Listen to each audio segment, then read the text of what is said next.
کبھی آپ نے سوچا ہے کہ کیسے ایک انسان دوسرے انسان کو اتنی بے دردی سے تکلیف دے سکتا ہے؟ آخر کیسے کوئی کسی کی اذیت کا احساس ہی کھو بیٹھتا ہے؟ دوستو، جب ہم انسانی تاریخ کے اوراق پلٹتے ہیں نا، تو کچھ حقائق ہماری روح کو جھنجھوڑ کر رکھ دیتے ہیں۔ آج کے اس تجزیے میں ہم جس اہم تحریر کا گہرائی سے جائزہ لینے جا رہے ہیں، وہ بالکل اسی چھپتے ہوئے سوال سے شروع ہوتی ہے۔ ایک ایسا سوال جو ہمیں معاشرے کی ایک نہایت تاریک اور تکلیف دہ حقیقت کا سامنا کرنے پر مجبور کر دیتا ہے۔ آج کے اس تجزیے میں آپ سب کو خوش آمدید۔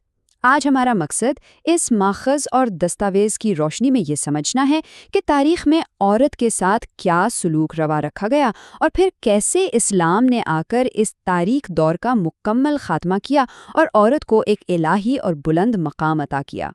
ہم اس تحریر کے ذریعے اس تاریخی مظلومیت کو بے نقاب کریں گے اور ساتھ ہی اسلامی تعلیمات کے ان روشن پہلوؤں پر بات کریں گے جنہیں ہم اکثر بھول جاتے ہیں۔ اب اس تحریر کو ہی دیکھ لیجئے، یہ ہمیں ایک ایسی حقیقت کی طرف متوجہ کرتی ہے جسے ماننا شاید ہمارے لیے تھوڑا کڑوا ہو۔ یہ دستاویز بتاتی ہے کہ عورت آج بھی کس طرح ایک مظلوم تاریخ کا حصہ ہے۔ اصل میں یہ ہمارے لیے ایک آئینہ ہے جو معاشرے کے ان رویوں کی عکاسی کرتا ہے جن پر آج کھل کر بات کرنا بے حد ضروری ہے۔ تو آج کے اس تجزیے میں ہم جن اہم نکات پر گفتگو کریں گے ان میں شامل ہیں تاریخی مظلومیت، اسلام میں عورت کا بلند مقام، عظیم اور پاکیزہ ہستیوں کی مثالیں، شریک حیات کے حقوق، ہماری معاشرتی منافقت کا پردہ چاک کرنا اور آخر میں والدین کی انتہائی اہم ذمہ داریاں۔ تو چلیے آگے بڑھتے ہیں۔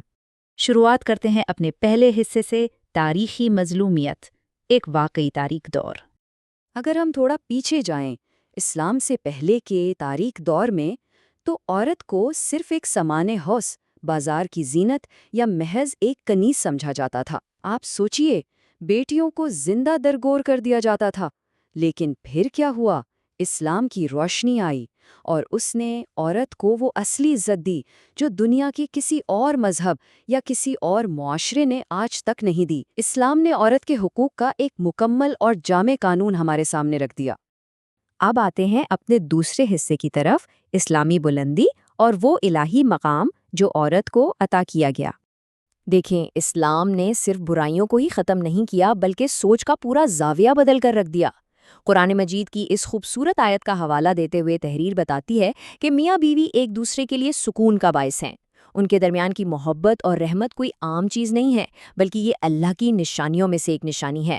زوجین کا یہ رشتہ خدا کی عطا کردہ خاص محبت اور لطف الہی پر مبنی ہے۔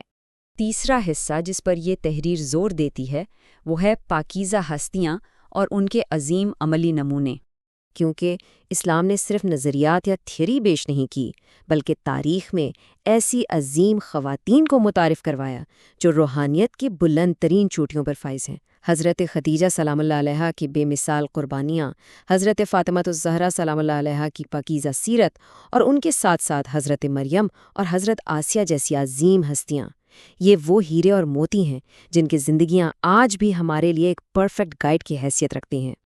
اور یہاں اس عظیم قول پر ذرا غور کیجیے۔ حضرت علی علیہ السلام کا یہ فرمان تحریر میں ایک نہایت خاص مقام رکھتا ہے۔ آپ فرماتے ہیں کہ جب دل میں اہل بیت کی محبت کی ٹھنڈک محسوس کرو تو اپنی ماں کو سلام کرو۔ یعنی سچا ایمان اور محبت دراصل ایک پاکیزہ ماں کی بہترین تربیت کا ہی نتیجہ ہوتا ہے۔ یہ عورت کے اس بلند ترین مقام کی عکاسی ہے جہاں اس کی محنت کو سیدھا ایمان کی سلامتی کے ساتھ جوڑ دیا گیا ہے۔ کتنی گہری بات ہے یہ۔ چوتھا حصہ، شریک حیات کے حقوق اور یہ مقدس ترین رشتہ۔ ان عظیم ہستیوں کے تذکرے کے بعد آئیے ذرا اس سب کو اپنے عام گھروں پر لاگو کر کے دیکھتے ہیں۔ تحریر بڑی صراحت سے بتاتی ہے کہ چونکہ بیوی خدا کی نشانیوں میں سے ایک نشانی ہے، اس لیے اس کا احترام لازمی ہے۔ یہ بات سمجھنا بہت ضروری ہے کہ بیوی کوئی خادمہ، کوئی نوکرانی یا بوجھ نہیں ہے، بلکہ وہ گھر میں سکون کا ایک الہی ذریعہ ہے۔ اور جو شخص اس رشتے کا احترام نہیں کرتا، وہ دراصل سیدھا سیدھا خدا کی دی ہوئی نعمت کی ناقدری کر رہا ہے۔ پانچواں حصہ، معاشرتی منافقت، ایک ایسی تلخ حقیقت جسے ماننا تھوڑا مشکل ہوتا ہے۔ دیکھیں، اصول تو ہم نے سن لیے اور وہ بہت خوبصورت بھی ہیں، مگر سوال یہ ہے کہ کیا ہم واقعی ان پر عمل کر رہے ہیں؟ یہاں مصنف نے ہمارے معاشرے کے اس تضاد پر کڑی تنقید کی ہے۔ ایک طرف اہل بیت کا وہ عظیم کردار ہے جنہوں نے کبھی جانوروں کو بھی تکلیف پہنچانا پسند نہیں کیا، اور دوسری طرف دوسری طرف آج کے وہ جاہل افراد ہیں جو اپنی بیویوں کی تذلیل کرتے ہیں، ان پر ہاتھ اٹھاتے ہیں اور اسے اپنی نام نہاد مردانگی سمجھتے ہیں۔ یہ کتنا شرمناک اور بھیانک تضاد ہے نا؟ اور اس بات کی سنگینی کو سمجھنے کے لیے نہج البلاغہ کا یہ واقعہ ہی کافی ہے۔ تحریر میں بتایا گیا ہے کہ جب حضرت علی علیہ السلام کی حکومت میں ایک غیر مسلم یہودی عورت پر ظلم ہوا اور محض اس کے پاؤں سے پازیب چھین لی گئی، تو آپ نے اس قدر دکھ اور افسوس کا اظہار کیا کہ فرمایا، اگر اس مقام پر کوئی انسان شرم اور دکھ سے مر جائے تو اس پر کوئی ملامت نہیں۔ ذرا سوچئے، ایک غیر مسلم عورت پر ہونے والے چھوٹے سے ظلم پر امیر المومنین کی یہ کیفیت تھی۔ تو پھر یہ تحریر ہم سے براہ راست ایک بڑا چبھتا ہوا سوال پوچھتی ہے۔ وہ لوگ جو محفلوں اور مجلسوں میں نعرے لگاتے ہیں، خود کو اہل بیت کا سچا ماننے والا کہتے ہیں، مگر بند دروازوں کے پیچھے اپنی بیویوں پر ظلم کرتے ہیں، کیا ان کا اہل بیت کی سیرت سے کوئی دور کا بھی تعلق ہو سکتا ہے؟ مصنف کا جواب بالکل واضح ہے، ہرگز نہیں، یہ صریح منافقت ہے۔ اب آتے ہیں اپنے چھٹے اور آخری حصے پر، والدین کی ذمہ داریاں، یعنی اس مقدس امانت کی حفاظت۔ اس ساری معاشرتی تلخی کے بعد سب سے اہم سوال والدین کے کردار پر آ کر رکتا ہے۔ اس لفظ امانت کو ذرا غور سے سمجھیے۔ والدین جب اپنی بیٹی کی شادی کرتے ہیں تو بیٹی کوئی بوجھ نہیں ہے جسے بس جلدی سے گردن سے اتارنا ہو، بالکل نہیں۔ یہ ایک مقدس الہی امانت ہے، اور جب آپ اس امانت کو کسی کے حوالے کرتے ہیں تو اس کی حفاظت کرنا آپ پر فرض ہے۔ تحریر خبردار کرتی ہے کہ اس امانت میں خیانت کے نتائج بہت سخت ہوں گے۔ اسی لیے مصنف نے والدین کے لیے ایک انتہائی واضح لائحہ عمل پیش کیا ہے۔ پہلی بات، بغیر مکمل تحقیق کے بیٹی کو کسی کے حوالے نہ کریں۔ دوسری بات، اسے اپنے غیر مشروط اور مکمل سپورٹ دیں۔ اور تیسری اور سب سے اہم بات، اگر اس پر ظلم ہو رہا ہو تو یہ اندھے معاشرتی اصول مت دہرائیں کہ اب وہیں مرنا ہے یا چپ کر کے گھر بساؤ۔ یہ زہریلے سمجھوتے چھوڑنے ہوں گے۔ مظلوم کی مدد کرنا اور اسے ظلم کی چکی سے باہر نکالنا والدین کی سب سے بڑی اخلاقی ذمہ داری ہے۔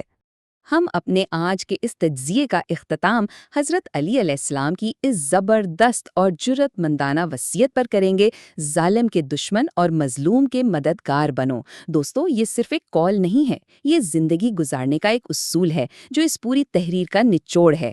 کیا ہم واقعی اپنے گھروں میں اس اصول پر کاربند ہیں؟ کیا ہم مظلوم کی آواز بن رہے ہیں؟ یہ وہ سوال ہے جو آج ہم سب کو اپنے ضمیر سے ضرور پوچھنا چاہیے۔ آج کے اس تجزیے میں ہمارے ساتھ جڑے رہنے کا بہت بہت شکریہ۔